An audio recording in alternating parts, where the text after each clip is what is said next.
Hello everyone at welcome po sa ating channel. This is Coach Jarrett. Hmm. Nanggigigil ako sa'yo, Project Nightfall. Nanggigigil ako sa'yo.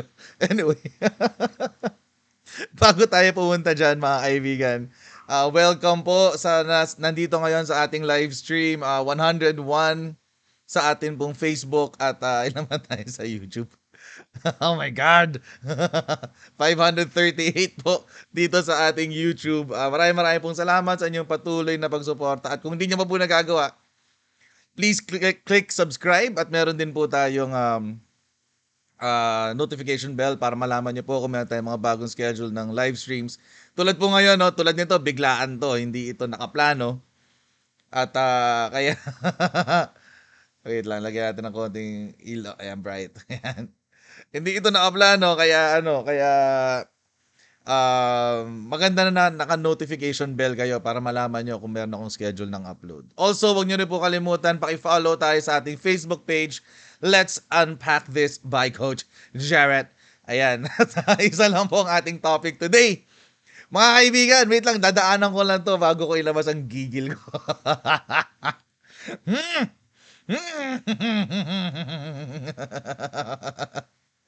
Wait lang.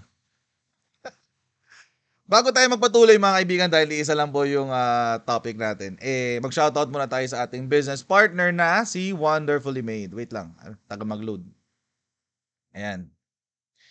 Okay, si Wonderfully Made po ay isang online gift shop at sa pamamagitan po ni Wonderfully Made ay makaka-order po kayo ng mga ganitong klaseng pangregalo para sa inyong mga mahal sa buhay. Ang gagawin nyo lang po ay kukontakin sila, siya na po ang bibili, siya na ang magbabalot at siya na ang magpapadala sa inyong mga minamahal sa buhay. So, kung gusto nyo pong magregalo ng mga ganitong klaseng pangregalo sa inyong mga loved ones, kontakin nyo lang po siya sa wonderfullymade.ph sa Instagram at sa Facebook. Ayan, at wonderfullymade.ph. Ayan. Okay, wait lang. Stretching tayo. Aga-aga. Actually, dapat kagabi ko pa gagawin to. Pagkapanood ko, kagabi, sabi ko, mag-live kaya ako ulit habang mainit pa. Kasi maraming nagko-comment pa-comment kay Project Nightfall, etc., etc. Pero, sabi ko, I want to sleep on it first. And then, if I still feel strongly about it the following day, sige, tutuloy ko yan. So, dinownload ko na rin yung video just in case. And buti na lang dinownload ko siya kasi paggising ko, deleted na yung video. Deleted na yung video ni Project Nightfall. So, which is, I think, mga kaibigan, para sa akin, that's an admission already na nagkamali siya. On top of that, meron siyang sort of apology. Hindi siya apology talaga, pero kayo na lang humusga. Kasi para sa akin, hindi apology to eh. Saan natin mga kaibigan? Kanina lang niya to in-upload 2 hours ago. Ayan, 2 hours ago, sabi ni Project Nightfall, I made a mistake and I'd like to apologize to everyone affected by it, especially those who have been threatened for their opinions. Okay. Well, this is not going great. Umpisa pa lang. Parang, anyway. We wanted to give spotlight to both sides, okay? And simply allow people to speak how they feel. Half were Filipinos in our video.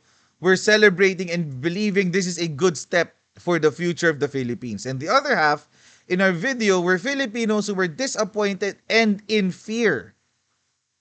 In fear, mga kaibigan. This didn't seem to resonate with some on an extreme level. Even though in the first 8 hours, over 150,000 people used love reactions, where there were also people who were angry. What do you expect, Project Nightfall? What do you expect? Ito ngayon, sabi niya. Now I can take this criticism and I see your point. I really do. I'm especially disappointed with the title we chose for this video. So apparently, Akala nitong foreigner na 'to, ang pagkakamali lamang niya ay yung title ng video. For your information, Project Nightfall, since you cannot understand Filipino, the problem is not with your title, it's the content itself. So mga kaibigan, by the way, I'll use a mix of Filipino and English. Kasi nga, itong si Project Nightfall, hindi naman Filipino to. So I doubt na kung makarating sa kanya to, maiintindihan niya to pag puro Tagalog. The problem is not your title. The problem is the content and the way you presented your political bias, or not your political bias, but the political bias of your people in your video. That is the main issue of this of your content. It was clickbaity and we should have avoided that, so people actually focus on the video and not on the headline. People did focus on the content, and that's why 31 million of the voters of Bongbong Marcos are angry with you. Take note, you're only your Facebook page is only what, 12 million if I'm not mistaken, and is going down. I think a lot of people are unfollowing you en masse. I take it. Wait lang, guys. Boss Mike, nasa live ako. Boss, sige, sige, sige. Okay, no problem. Thank you. Ayun, medyo medyo nawala yung ano ko, momentum ko ng konti, pero okay lang yun. Anyway, tuloy tayo. I take it as a lesson moving forward. That is why I apologize. So, mga kaibigan, you see, hindi niya naiintindihan na ang problema ng kanyang video ay ang content. Hindi yung title. He is apologizing not for the video or what he said in the video, but for the title. Oh my God! Project Nightfall, how dense can you get? Or are you surrounded by people who are liberals, Filipino liberals, who only feed you information from their camp? We call it here kakampinks or dilawang pink. Anyway, you know, if by any miracle, Project Nightfall, this video reaches you, contact me and we'll talk. And I'll give you a lesson, a blow-by-blow lesson on why Bongbong Marcos was elected president. Okay, tuloy tayo. What I don't think is fair though is an insane amount of aggressive people who send death threats, spill to every channel, and spam total fake news all over the internet. This was simply a video that showed two sides of opinions, not mine. No, no, no, no, no, no, no, no, no, no, no, no. No, no, you don't get to cop out and use this excuse. It sucks that now I was pushed to remove the video fearing for people's safety. Hyperbolic statement much? The story will live on its own, and people who didn't see it will believe half-truths from trolls who didn't even watch our video till the end. I already saw people re-editing portions of the video and making it seem like something it totally wasn't. I'll give you your moment in time. Hintay ka lang. Just wait.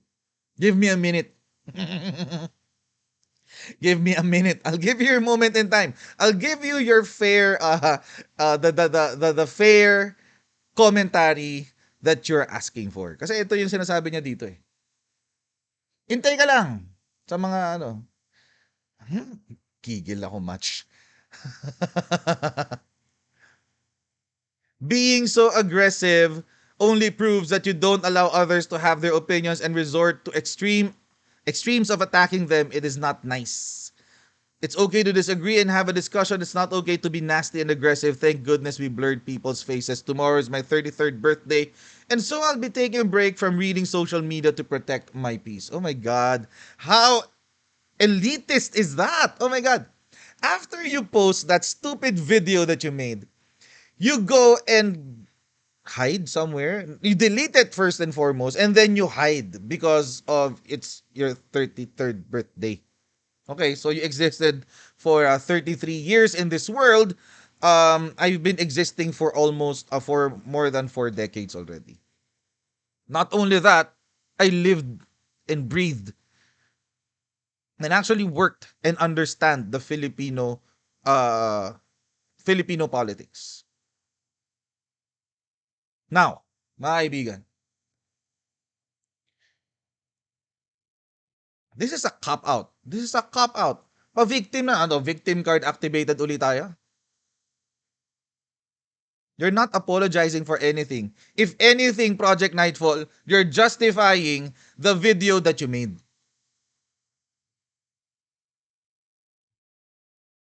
Sabi mo pa, Tagalog, Tagalog. You even mentioned no, 150,000 people used love reactions. Of course, there are 14 million voters of the other camp. What do you expect? What do you expect?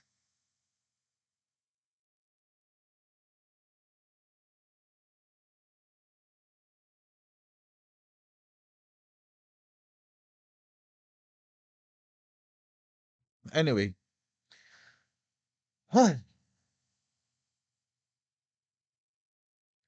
ang gawin natin mga kaibigan, panoorin natin yung in-upload niya. Buti na lang talaga dinownload ko eh. Buti na lang talaga eh. Buti na lang talaga. Dinownload ko tong video na to.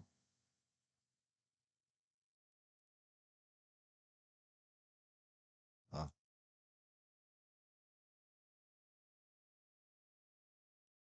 Handa na ba kayong ano? Handa na ba kayo mga kaibigan? ah, handa na ba kayo? Diyos ko, 20 minutes, naglilitanya na ako dito. Haba na nalitanya ako. Baka isang oras kay ito lang, dito lang kay ano, dito lang kay, what do you call this? Kay Project Nightfall. And mga kaibigan, mga kaibigan, ito yung gagawin natin. To be fair to this guy with Project Nightfall, what I will do is I did not take snippets. Mga kaibigan, kasi this guy is claiming that people are, what's this? Ayan, ayan, ayan. Huh? Because people who did not see it will believe half truths until the end. I saw people re-editing portions of the video. Okay, hindi yan ang gagawin ko. I will not do this. To be fair to you, Project Nightfall, I will not do what you claim. What I will do is I will play the whole 6 minutes and 39 seconds of your video and comment on the parts that is really offensive from a political perspective. Especially the parts that are, coming from fake, well, I'm not gonna say fake news outlets. I won't resort to the demeaning behavior of the Filipino liberals that you're associated with. But anyway, play natin to mga kaibigan. The whole world is looking at Filipinos right now as they're about to elect a late dictator's son to be the president of the Philippines. From the get-go, you are feeding into the Filipino liberal narrative that Ferdinand Edwin Marcos was a quote-unquote dictator. And you are so far from the truth.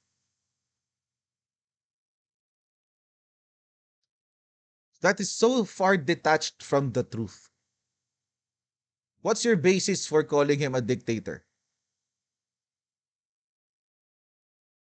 The Filipino liberal narrative, what the CPP, NPA, NDF, or what we call terrorist group of the Philippines call Ferdinand Edwin Marcos as? Have you even tried to understand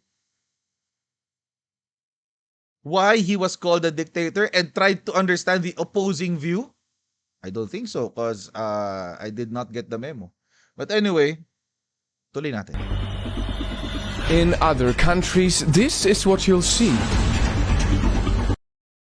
See?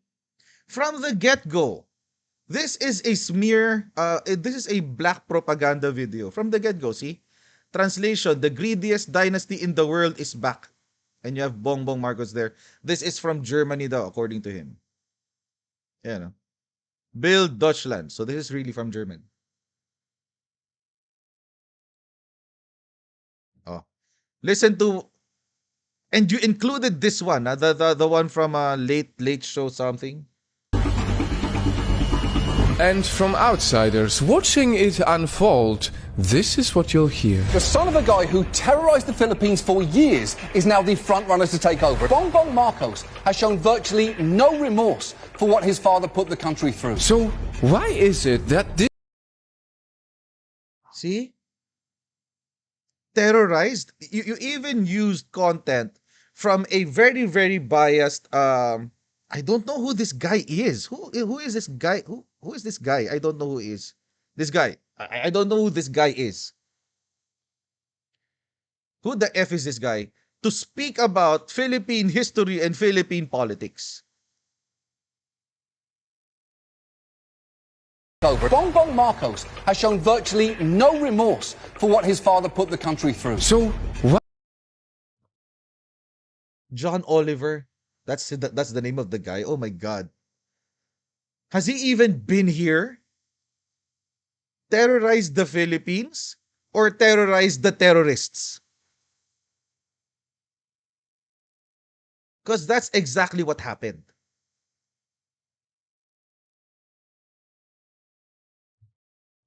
Ferdinand Edralin Marcos, the guy you call the dictator, and the guy who you call the person who terrorized the Philippines, is actually the very same person who saved the Philippines from being a communist state. And tried to promote who tried to promote democracy in the Philippines.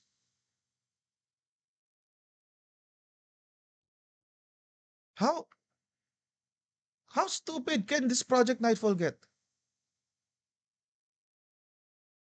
Why is it that this man is leading a presidential race by a landslide? Yes, over 30 million Filipinos voted for him, at least according to the partial and official tally. Is it because Filipinos see something in him that a big part of the world doesn't? This is the problem, mga kaibigan. I think, why do we have to care about the world's opinion? Seriously, mga kapatid kong Pilipino, bakit kailangan natin pakinggan ang opinion sa atin ng buong mundo?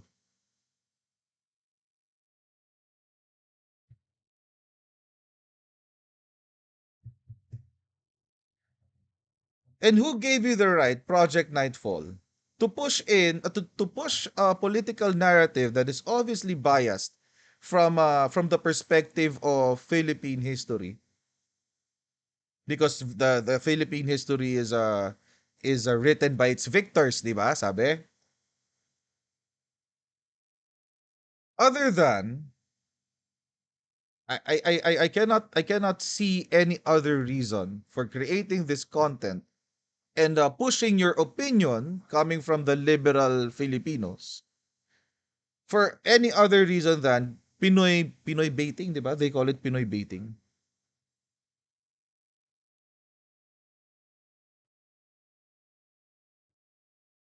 That's what they call it, Pinoy baiting, I think. Tuloy natin.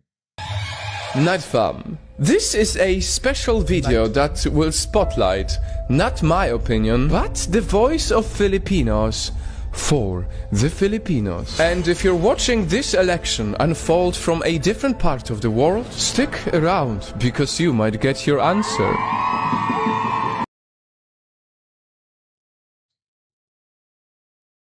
So obviously, this guy is hoisting a very, very different narrative.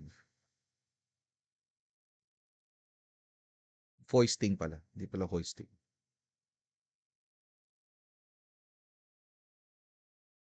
Ladies and gentlemen, this is what they said when we asked, what are your hopes and fears for the next president of the Philippines? So, question, what are your hopes and fears for the next president of the Philippines? Is that the assumption?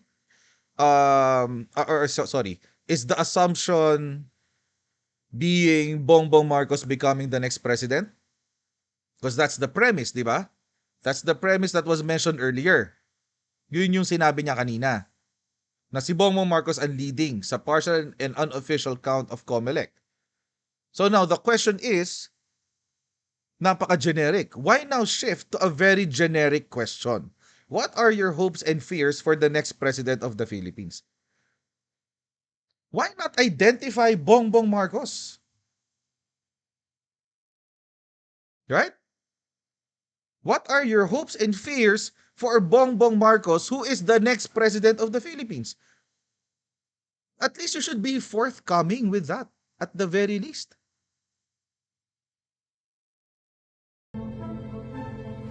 One thing is definite, as it's often in the politics, there is a strong contrast in opinions. One side is already bracing for really dark times. It's a really dark time for the Philippines right now. I fear that disappearance, torture, politically detained, death, and other unlawful acts against our freedom and human rights might happen again. While See?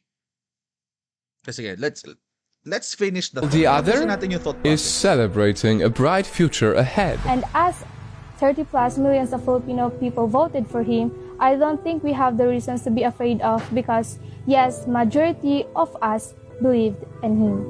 Mabuhay ang Pilipinas. There is no reason to be fear because our new elected president is chosen by the majority.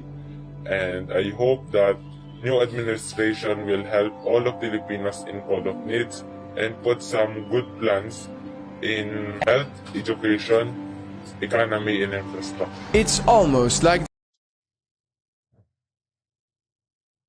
Balikan natin mga kaibigan. Let's go back a few minutes into the video.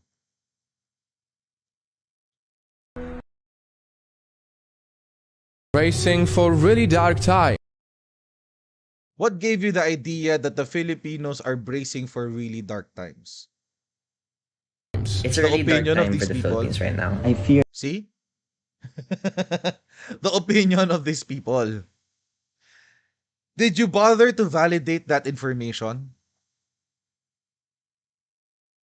Project Nightfall, did you bother to validate that information that the fears of these kids, they're practically kids, oh my God, that disappearances, torture, ano pa to? that What else? disappearance, torture, politically detained, death, and other unlawful Political detention, death, and other unlawful acts will again acts against our happen. freedom and human rights might happen again. While See?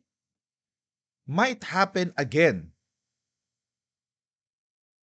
Did you even challenge that idea? Because apparently, you just took anecdotes from people who gave you their opinions and then foisted them to the Filipino people in your video as if it is fact.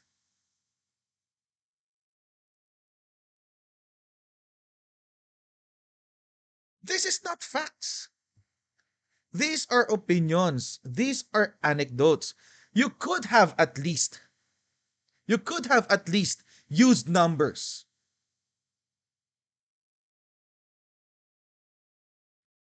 the other is celebrating a bright Forward future. na natin to.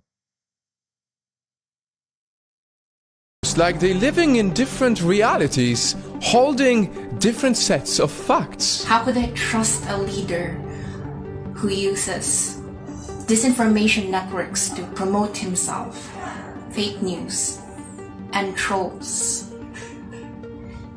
How could I support a leader who never liked attending debates, never liked being criticized? There are no fears, as it is the beginning of new era, a new place for Filipino to arise from prostration and hope. And maybe that is why Marcos Jr.'s call for unity during his campaign has resonated with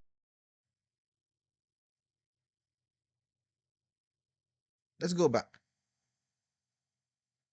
So now, Project Nightfall, by putting this forward, this whole statement na why would I trust a leader who uses disinformation networks, trolls, etc., etc., who does not like being criticized, etc., etc., who doesn't like attending debates? You are now subliminally communicating that everyone who will react to your video are trolls, part of the disinformation networks, etc., etc. Again, my challenge is this: did you even look into what they claim as disinformation networks?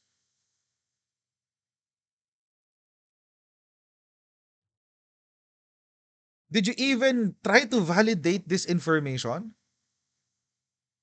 Because obviously, this guy who's talking, whose voice you changed from, I think this is a guy because looks like a guy. Anyway, um, obviously this person is part of a very, very, very, very aggressive group that we call kakampinks.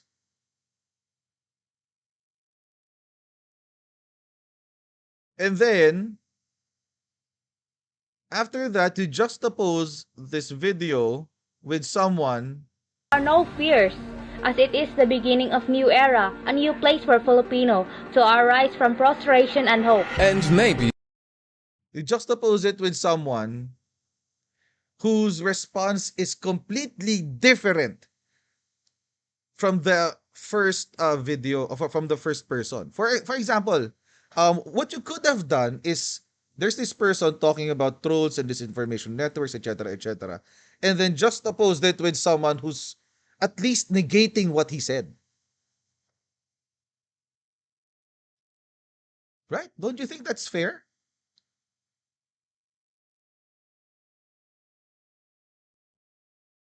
So that the messaging is clear.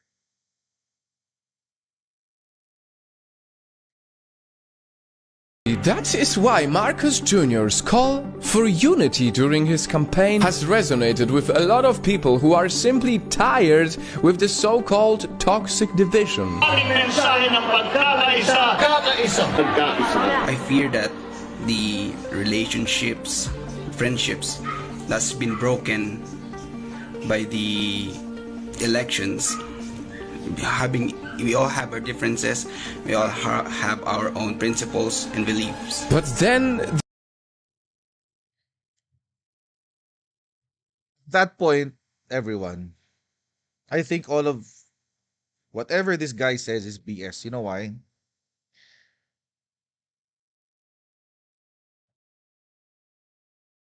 So this guy presents first and foremost, well, number one, you have to correct the name.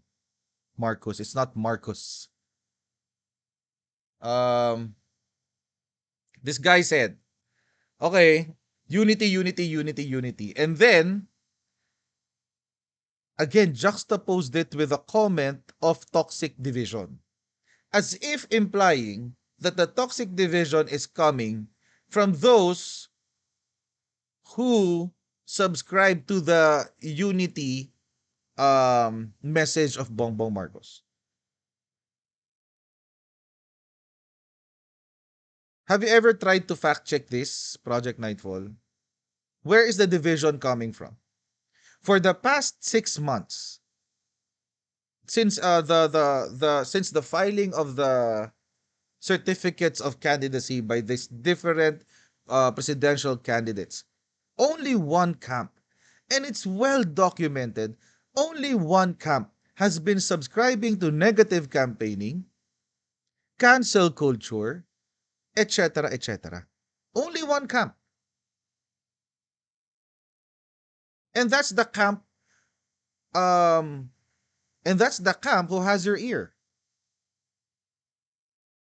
That's the camp whose philosophy and ideology you are subscribing to.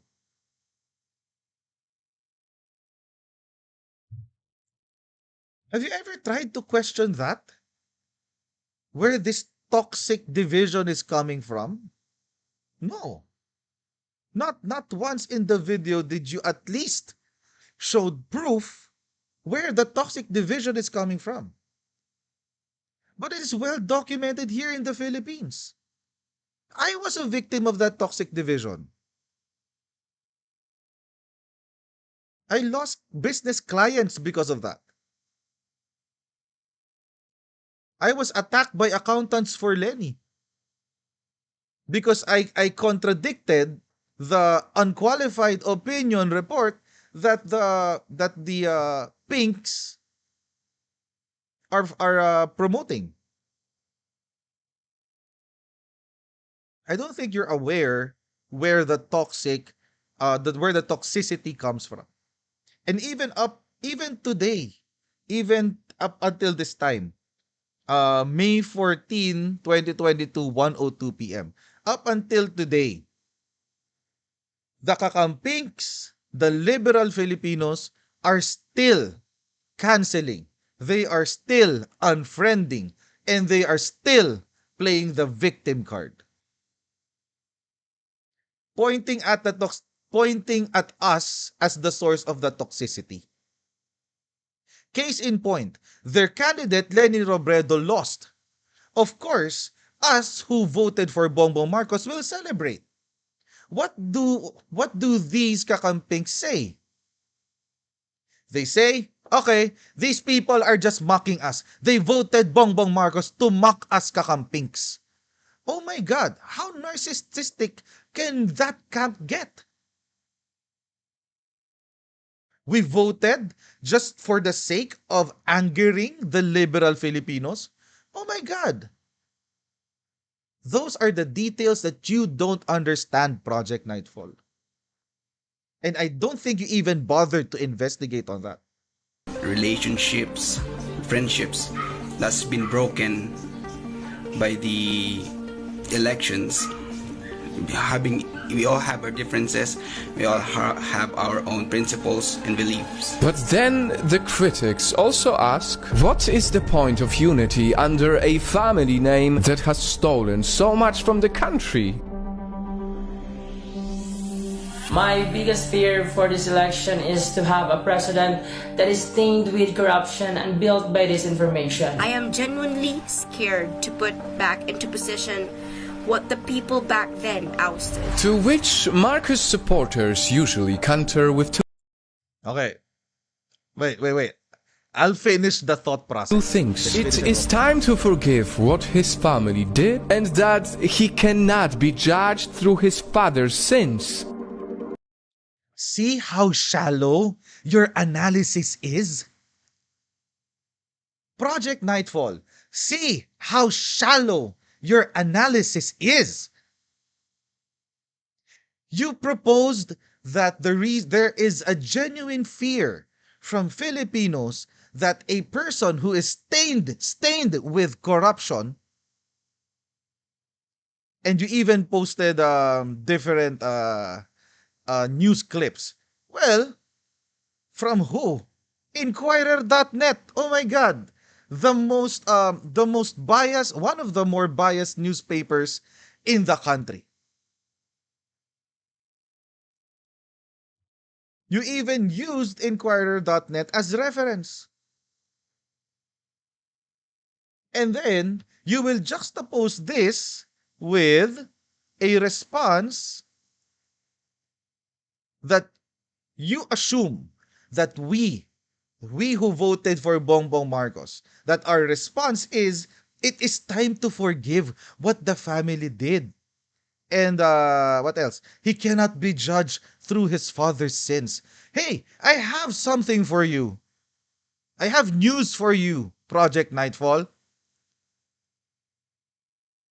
Criminal cases were dismissed. Civil cases are being dismissed left and right.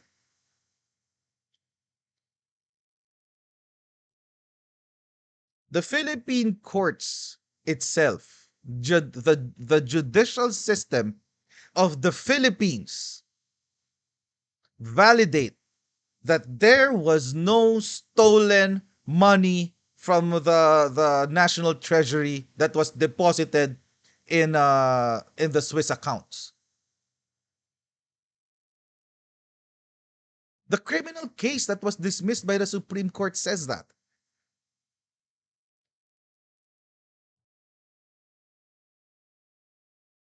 Sige, let's go to tax evasion. Oh, sabi nito ni Free to Comment for Kids. Let's go to tax evasion.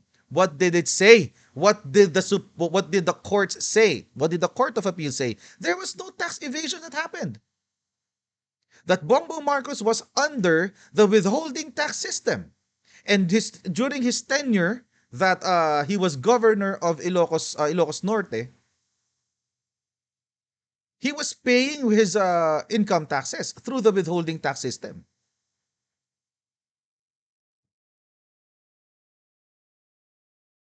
What else? The 203 billion that this guy, what's his name? Antonio Carpio has been saying is only a figment of his imagination.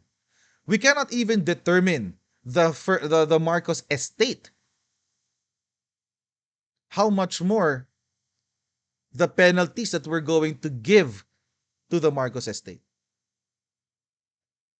See how shallow your content is, and how it follows the liberal Filipino narrative, especially in politics. That's why the 31 million who voted for Bongbong Marcos is pissed at you. Tuloy natin to. These two things are not the common things that you will hear from the voters of Bongbong Marcos. These two things presupposes or assumes that there is, number one, crimes that were committed, and number two, that we should move on from those crimes.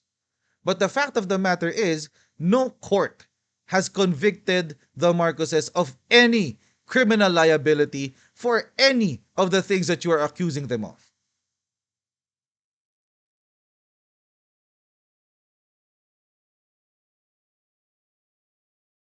Nairita ako dito sa mamang to eh.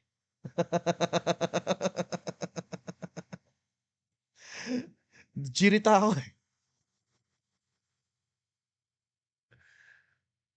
At the very least, you could have shown GR 152154, the civil case, take note, civil case, that said there was stolen money from the National Treasury. At the very least, you could have shown that to have some level of credibility so that this video has some semblance of credibility. But you didn't. You peddled the liberal Filipino mindset and the liberal narrative. And that's why, again, 31 million of the Bongbong Marcos voters are pissed at you. Tuloy natin. He judged through his father's sins. Nightfall, I realize that it doesn't look good when me, a foreigner, comments on other countries' affairs. We all know, because it's politics, there are many more complicated issues. You should have realized it before making this video. Especially when you put in your video activists from CPP, NPA, NDF fronts.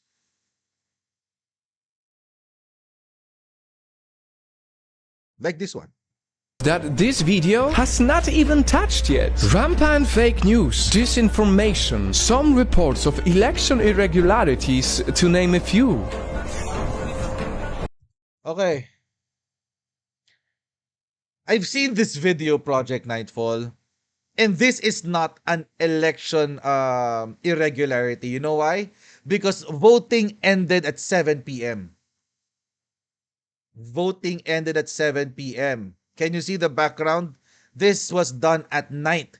This tearing of the ballots could have been done to protect the integrity of the elections. Why? Because if this were not torn, this could have been used and fed into the VCM, further making the elections less credible than it is already. This is not an election irregularity.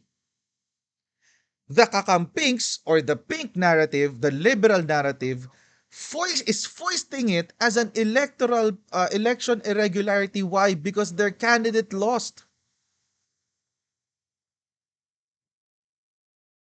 Their candidate lost. So in this video, the PNP was shredding the ballots. Why? Because it has already been passed the election deadline, 7 p.m. The election schedule. These are excess ballots. If these were not torn, this can be used, shaded to vote for another candidate that these people wanted to win. Fed to the vote counting machine and counted as a vote.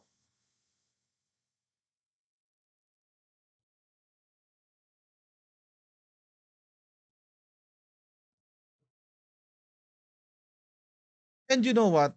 You should have realized that being a foreigner, you should not comment at all, on what is going on in our politics unless you yourself come here and investigate for yourself. But if you ask me how I feel for the country that has become such a big part of my mission, here is what I know to be true. I know that Filipinos deserve so much.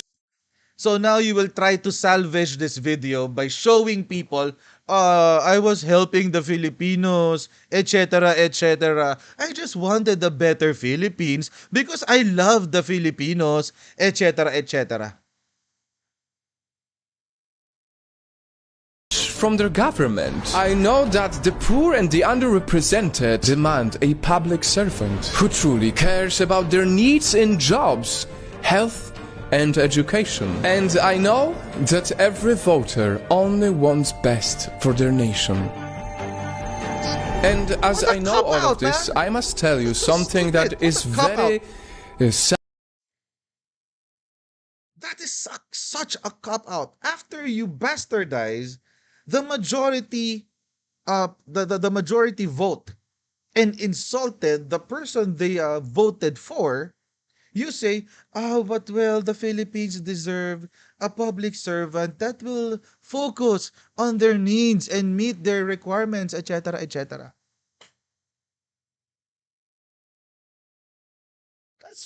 Is that a way to salvage this video and make it appear as if you are actually concerned for the welfare of Filipinos? Case in point. Sad, disappointing, and difficult. I have been contacted by many people from the Philippines, and I can see how many are so afraid to even voice their opinions. That is why we have blurred the faces of the people who speak in this video, because the hate is so strong, because the division is so strong, because the trolls are so strong. Some people are even worried for their lives. See how now you're gaslighting. How can you say that people are indeed afraid to voice out their opinions? I'm right here, voicing out my opinion. You have different vloggers who are also liberals, especially in TikTok, who are expressing their opinions. They're even cussing at their parents. You have the son of a winning senator cussing out her mom in public.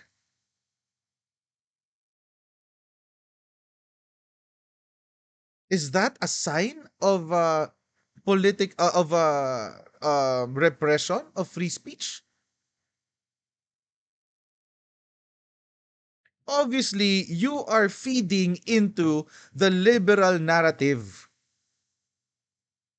and making us who voted for this person look terrible and bad because, hey, you voted for Bongbong Marcos. You must want the Philippines to fail.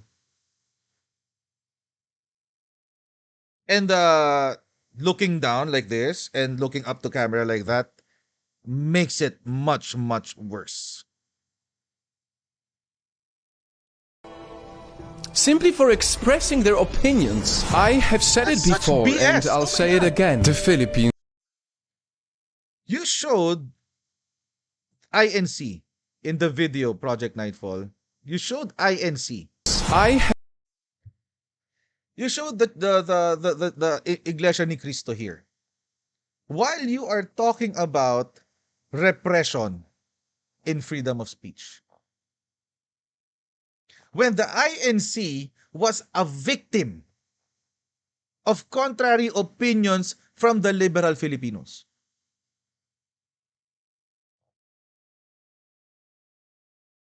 have said it before and I'll say it again. The Philippines is a beautiful nation that deserves Case all in the point. blessings of this You're world. just trying to, I don't know, That is salvage why only whatever. recently our Project Nightfall organization helped raise funds after the typhoon that hit the Philippines.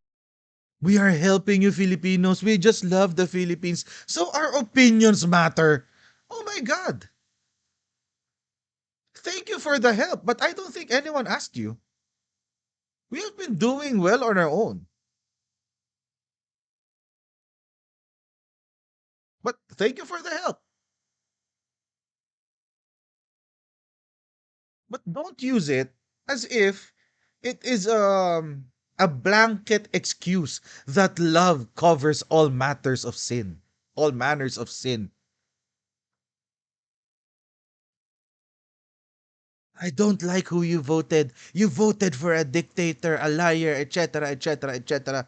But hey, please don't get angry with me, huh? Because I've been helping you Filipinos for such a long time.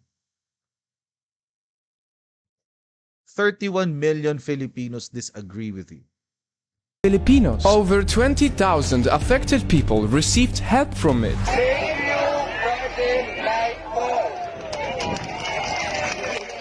In that moment, in these big numbers, we saw a beautiful unity, and we hope that this type of unity will prevail no matter what, so that when the next elections happen, no one is scared for their lives in expressing their opinions about the future of their country. And then you end by saying, by watching our videos, you help save lives. So you're using this as an excuse so that people will watch your videos and you get monetized, you get paid for watching the videos and watching the ads in your videos so you can quote unquote save lives.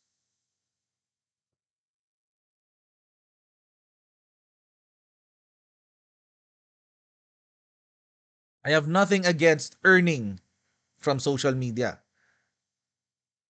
Because I'm one. I'm one of them. But what the heck? Don't give us this BS. After you badmouth 31 million Filipinos, after you undermined the the choice of the majority of Filipinos, by the way, majority, after you peddled misinformation from the liberal Filipinos and foisted them in our face as truth, as facts, you come and tell us, hey, please watch our video, ha, so we can help save lives. Oh my God!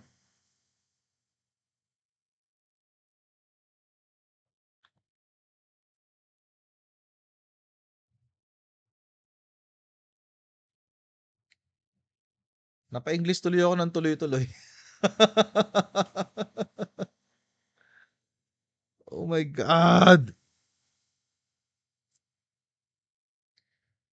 So itong video na to was already taken down. Tinanggal na to. Wala na, hindi nyo na makikita to. Unless mayroon pa ibang nag-download niyan. But you know, Project Nightfall, I have a message for you. First thing, message me. Let's talk. Off the record. Let me educate you, as the kakampings will say, on the intricacies of Philippine politics.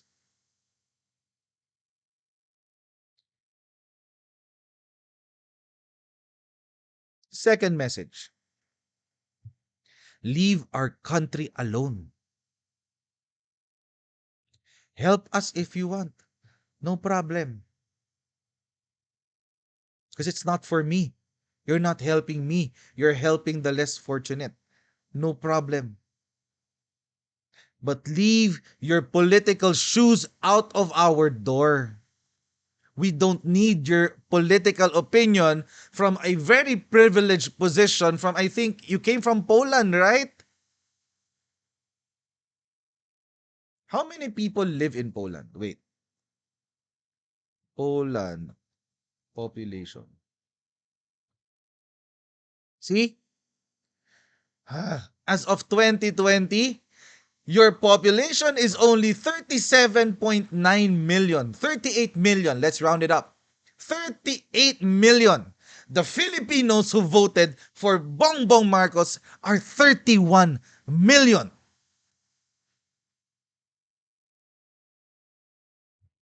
You are not even close to the 112 million Filipinos that are living in the Philippines. And you are making our politics worse by peddling whatever misinformation, whatever lie that was foisted on you or was fed to you by some liberal Filipino who has a political interest in making sure that this country remains divided. We are already divided as it is, and you are making it worse.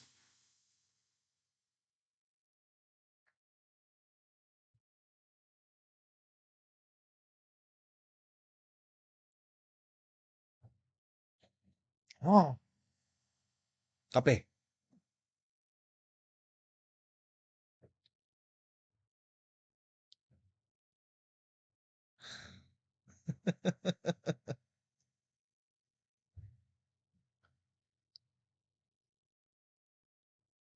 God, nasa na pang BP ko. Kailangan ko mag-BP mamaya. You could have at least, you could have at least sought out um people who are more informed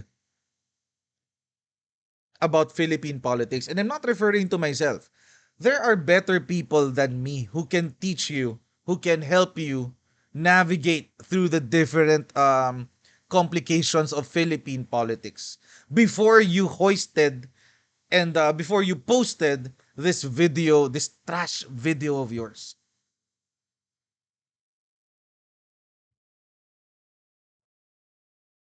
Mga kaibigan, ako I don't believe in cancel culture. You can unfollow if you want. It's your choice. But ako, I won't promote that. Ito yung sinasabi ni Bongbong Marcos, mga kaibigan. Ito yung sinasabi ng presidente natin.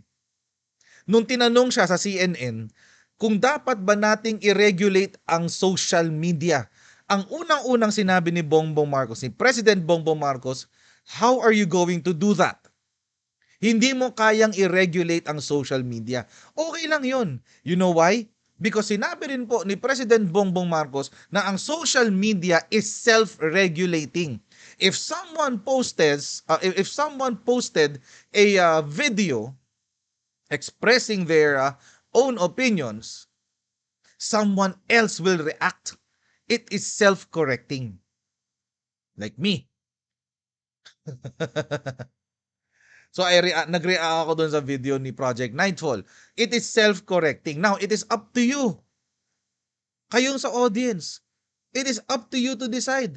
Kanino mas papakinggan nyo? Yung kay Project Nightfall o yung sa akin? Yung kay Project Nightfall o yung dun pa sa isang content creator na nag-react?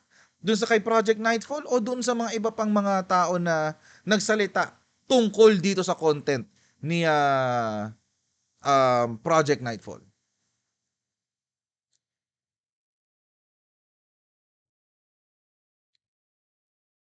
I hope you understand at this point, Project Nightfall, that the response of the people to your video is not coming out of hate. It is not coming out of spite or anger or whatever you call it. Kasi you called us aggressive. Yes, We will be aggressive. You know why? We are fighting for our country.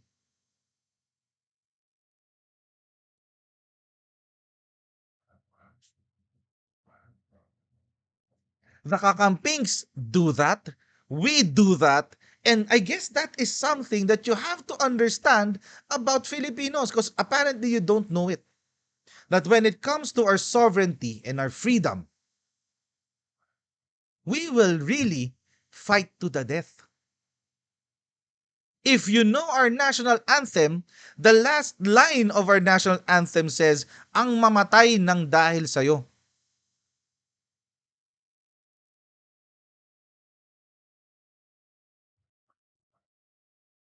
And you foreigners, oh my God, you foreigners keep on interfering with our politics.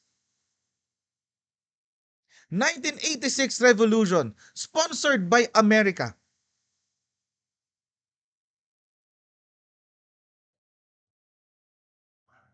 Now there are people like you, Nas Daily, who else? That guy, the comedian guy, and the South Korean girl. I forgot his name. KBS ba yun? The news reporter from South Korea. All of you looking at the Philippines and making your own value judgment based on one perspective. You should have at least tried to balance it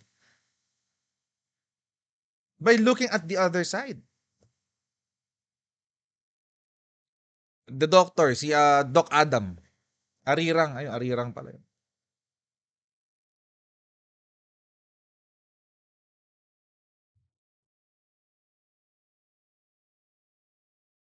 You could have at least tried to be fair.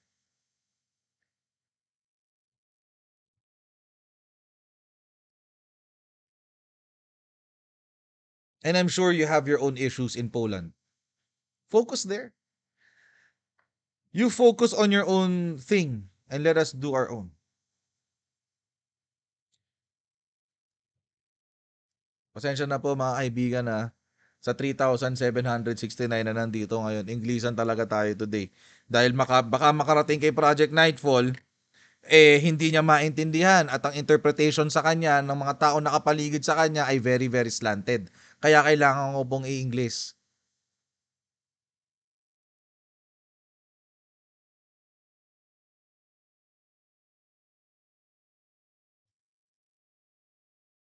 So at the very least, the president we elected is correct in saying that you, people like you in social media, should not be canceled, and that at the end of the day, it is the people who will decide what to believe in, and at the end of the day, it is content versus content. Ako, I don't believe in mass reporting. I don't believe in that. Kung gusto nyong gawin yan, go ahead. I don't believe in that personally. It's content versus content. And then at the end of the day, sinong panalo? O di kayo, mga nanonood, kasi you have one perspective and you have another perspective. Pagbanggain nyo yan, o di kayong panalo. Kumpleto kayo na impormasyon. Hi. But no hate. Don't worry, Project Nightfall, no hate. I'm criticizing your content, not you. And it is a really, really stupid content. Really, really stupid. But anyway, hanggang dyan na lang po muna tayo mga kaibigan. 1 hour and 8 minutes na tayo nandito. Please don't forget to like, share, and subscribe. And we will be back probably on Monday. Monday na po mga kaibigan. Alright?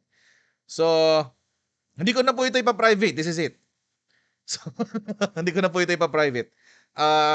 So please do like, share, and subscribe. Follow me on on my Facebook page. Let's Unpack This by Coach Jarrett, and God bless all of you. And I'll see all of you on Monday, 10:15 p.m. our regular time. Happy weekend, everyone, and I'll see you. Bye.